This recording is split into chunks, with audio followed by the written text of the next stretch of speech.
Jika pertemuan sudah terjadi, apakah ini artinya laporan Jokowi untuk tersangka Egy Sujana dan Damai Harilubis akan dicabut? Dan apakah ini artinya pihak Egy sudah mengakui tudingannya terhadap Jokowi selama ini tidak terbukti? Kami sudah mencoba mengundang Egy Sujana, tapi yang bersangkutan hanya menjawab akan beri penjelasan pada pekan depan. Kita bahas selengkapnya bersama Sekjen Rejo, M. Rahmat, dan kuasa hukum Roy Suryo CS Ahmad Hozinuddin. Selamat petang semuanya. Ya, selamat petang, Mbak. Pak Rahmat, Anda kan kemarin ikut dalam pertemuan. Ini tuh sebenarnya inisiatif siapa? Dari pihak Egy atau Pak Jokowi justru yang mengundang? Ya, terima kasih Mbak Cindy. Selamat sore masyarakat Indonesia dimanapun berada. Silakan Pak. Pertemuan ini adalah kesadaran dari semua pihak ya. Kami hanya kebagian tugas untuk menghubungkan. Jadi Pak Egy punya kesadaran yang luar biasa. Kemudian Pak Damai Harilubis juga demikian.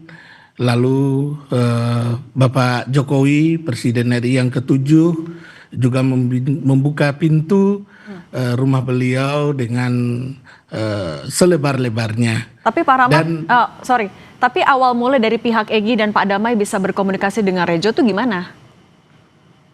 Oh ya, memang di awal bulan Desember yang lalu kami bersama Pak Darmizal, Ketum Rejo, berkunjung ke kediaman Pak Egy Sujana di Bogor. Karena Pak Egy ini juga kami sudah lama berkenalan baik dengan Pak Egy, dan Pak Darmizal juga dengan Pak Egy juga sudah berkenalan baik sejak muda dulu. Oke. Dan ternyata juga Pak Egy itu adalah tim suksesnya Pak Jokowi ketika Pak Jokowi maju di Pilkada Solo. Kalau gitu, tapi alasan saat itu pengen ketemu Pak Jokowi mereka karena apa, Pak? Ya, ini kan pertemuan silaturahim teman lama ya. Biasa kan silaturahim, apalagi mau bulan puasa, kita dianjurkan untuk bersilaturahim. Dan kebetulan memang Pak Egy dengan Pak Damai Harilubis sedang menghadapi kasus di Polda Metro Jaya. Oke, dua tersangka dari kasus dugaan tudingan ijazah palsu ketemu sama Pak Jokowi. Bang Hozinuddin, tidak tertarikkah Roy Suryo CS juga ketemu Pak Jokowi? Tapi nanti kita lanjutkan dulu, Bang Hozinuddin, tahan dulu ya. Sesaat lagi usai jeda, tetap bersama kami di Kompas. Kita lanjutkan dialognya, Bang Hozinuddin. Dua tersangka sudah ketemu dengan Pak Jokowi, tapi sebelumnya Anda dengarkah soal ini? Ya, yang jelas pertama kami menghormati setiap langkah tindakan dari pihak manapun yang diambil atas inisiatif dan atas motif apapun. Itu yang pertama. Yang kedua, kami dari tim advokasi anti kriminalisasi akademisi dan aktivis menegaskan bahwa langkah yang sudah ditempuh Egy Sujana dan saudara Damai Harilubis itu tidak ada kaitannya sama sekali dengan kebijakan hukum yang kami kelola bersama tim Roy Suryo CS. Tapi dari Anda tahu kalau misalnya mereka memang mau ketemu Bang Hozinuddin? Ya. Tapi dari kubu Anda tahu kalau memang dua tersangka ini mau ketemu Pak Jokowi? Ya, justru sudah tahu karena diinformasikan media, dan karena itulah kami mengambil sikap bahwa kami tidak bisa dikaitkan dan tidak ada kaitannya dengan manuver yang diambil keduanya, baik itu untuk mendukung Jokowi dengan program-programnya, dan atau apalagi hendak memberikan atau meminta maaf terkait ijazah palsu. Karena soal ijazah palsu itu bukan persoalan personal yang tidak bisa dimaafkan oleh individu tertentu, atau kalaupun itu sudah dimaafkan tidak menghentikan kasus ini. Berarti tapi kalau Anda bilang manuver berarti udah beda haluan, udah pecah.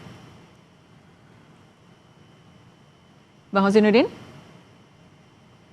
Oke, tampaknya sinyalnya ada gangguan, kita ke Pak Rahmat lagi, kita lanjutkan Pak Rahmat. Kemarin pertemuannya, tapi yang dibahas apa yang terkait dengan persoalan ijazah ini?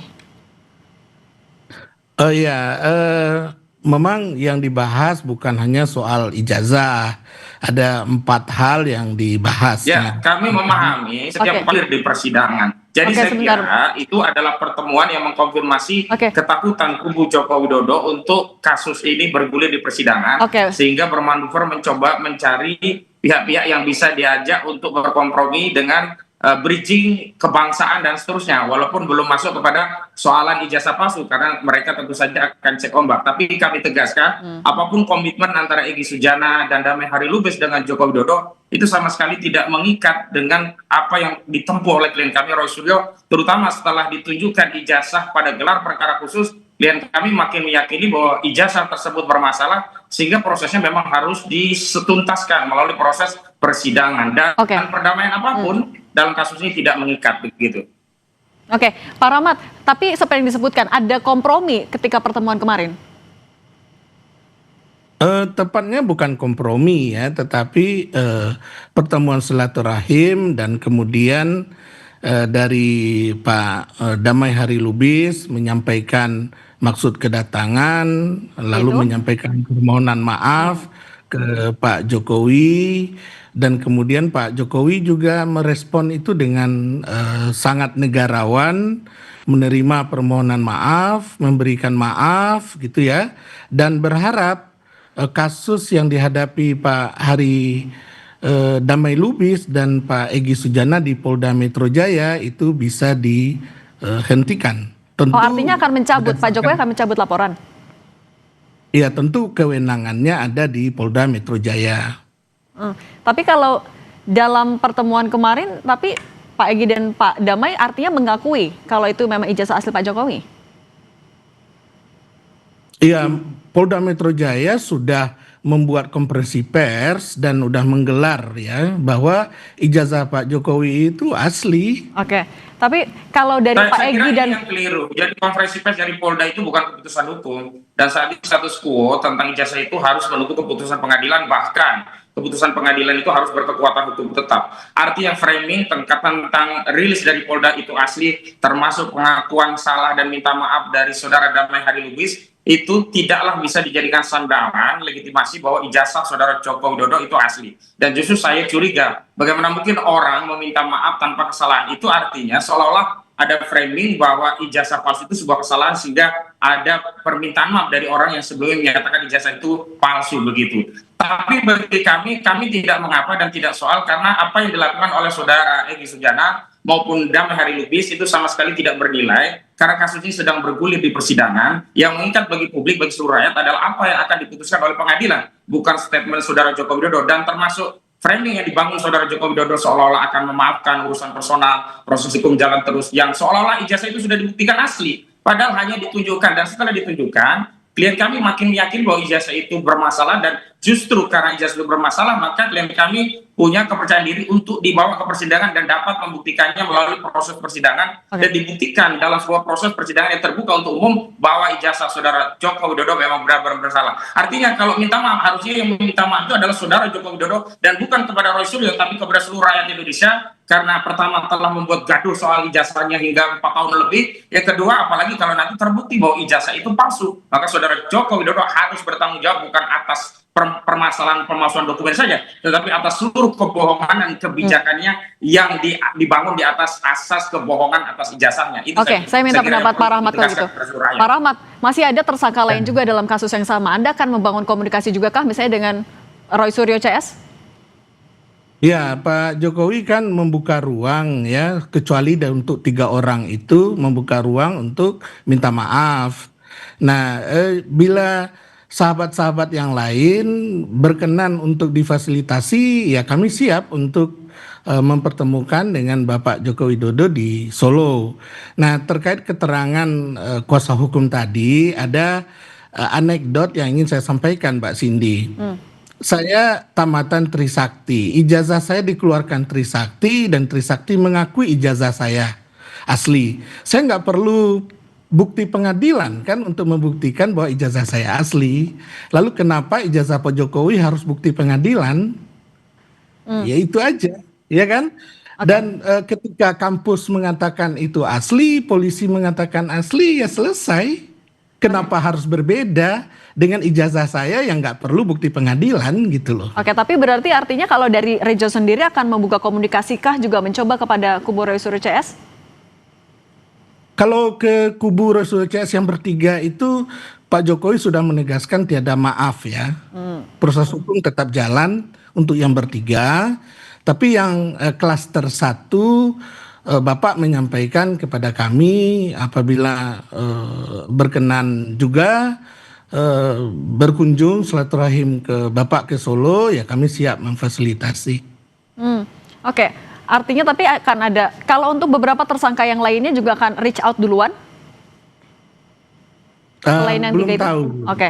Belum tahu Mbak Cindy, kami Oke. belum berkomunikasi dengan yang lain. Saya pikir Mbak Cindy itu adalah strategi pecah belah dari kubu Jokowi, ingin memisahkan pejuang-pejuang yang ada dalam beberapa klaster ini, karena menurut Andi Azwan dari Jokowi Mania justru membuka peluang untuk semuanya dimaafkan. Artinya ada perbedaan dari kubu relawan Jokowi, itu adalah bagian dari upaya pecah belah untuk mengkerdilkan proses perjuangan untuk membongkar jasa palsu. Tetapi kami tegaskan bahwa mau dimaafkan atau tidak, mau semuanya atau tiga orang saja, kami tetap berkomitmen akan membawa prosedik sampai pada proses pengadilan, dan harus ada putusan yang inkrah yang itu harus disaksikan oleh seluruh rakyat. Agar persoalan ini tidak boleh diredam hanya dengan kunjungan silaturahmi berdalih Ramadan. Ini baru Rojab, Sya'ban belum. Ramadan masih tangeh, Lebaran masih tangeh, masih dari waktunya. Sehingga saya pikir ini adalah upaya untuk pecah belah, adu domba, dan juga politik divide et impera. Oke, saya minta tanggapan Pak Rahmat, gimana kalau dibilang tadi ada upaya pecah belah? Oh, justru kalau kita berdasarkan ajaran dari Islam yang dianut oleh Pak Egy dan teman-teman yang lain, malah dalam ajaran Islam itu sangat dianjurkan untuk saling berbaikan dan menjalin hubungan silaturahmi. Ajaran Islamnya kami akui, tetapi politik pecah belah Jokowi itulah yang selama ini dirasakan oleh seluruh rakyat. Karena sudah tidak bisa dipercaya lagi apapun statement dari saudara Joko Widodo, karena sudah terbukti selalu memecah belah berdalih ajaran Islam. Oke, Pak Rahmat, silakan. Walaupun bukan Ramadan, menjalin hubungan silaturahim itu sunat dan bagus. Jadi kapan saja boleh menjalin hubungan silaturahim, apalagi memaafkan dan dimaafkan oleh relawan lainnya karena ijazah palsu ini, begitu. Oke, tapi kalau dari Pak Rahmat artinya juga mendorong agar kasus ini tidak berlanjut sampai pengadilan. Sebentar, Bang Ozin. Dokumen ijazah yang apalagi membohongi seluruh rakyat, itu komitmen dari Roy Suryo, karena itu. Pak Rahmat. Oke, Pak Rahmat, artinya tapi kalau Anda terus-terusan menegaskan kalau ya soal berbaikan, maaf-maafan, artinya kalau Anda sendiri mendorong agar tidak lanjut sampai pengadilan, berhenti saja maaf-maafan begitu? Ya, kami mendoakan ya, dan berharap juga Polda Metro Jaya mempertimbangkan ya maaf dan silaturahim ya ke Solo ini, mudah-mudahan bisa diterjemahkan oleh Polda Metro Jaya. Gak bisa Mbak Cindy, maaf itu tidak menghilangkan unsur pidana. Pemalsuan dokumen itu tidak bisa selesai dengan permaafan, harus dibuktikan, harus ada sanksi, harus ada putusan bahwa nanti setelah dibuktikan ijazah itu palsu, ada permintaan maaf dari Jokowi, itu pun hanya akan meringankan, bukan menghilangkan unsur pidananya, begitu. Oke, artinya minta maaf tidak cukup ya Bang Hasanuddin? Masalah bangsa ini diselesaikan dengan permaafan, jangan. Oke. Nggak baik itu. Oke, kita nanti akan tunggu juga bagaimana proses kelanjutan ini di Polda Metro Jaya. Pak Rahmat dan Ahmad Hasanuddin, terima kasih sudah berbagi bersama kami. Sehat selalu semuanya. Terima kasih.